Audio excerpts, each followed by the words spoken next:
खाली हाथ वापस नहीं जाता है। आदेश क्या है सरदार? आदेश है।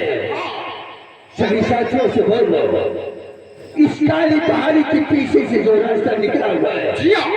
उस रास्ते के चारों तरफ चलते चलते पर लग जाओ, छुप जाओ। हाँ सरदार। अगर कोई उस रास्ते से आता है या जाता है, उस हरामजादे को लूट और मौत के घाट उतार दो। जय श्री राम की आज्ञा हो सरदार।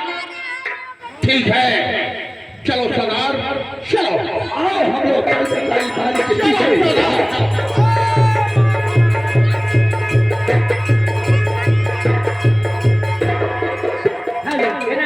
कि हर कदम पर कोई कातिल है,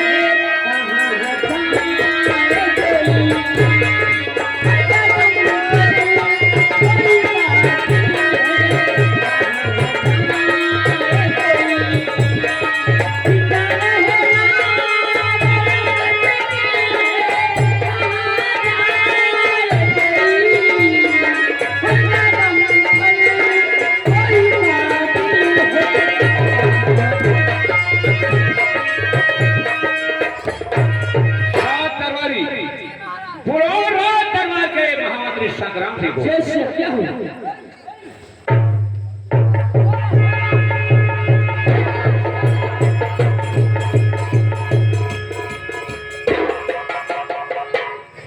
कहिए महाराज, मेरे लिए क्या आदेश है? मुझे क्यों बुलाया गया?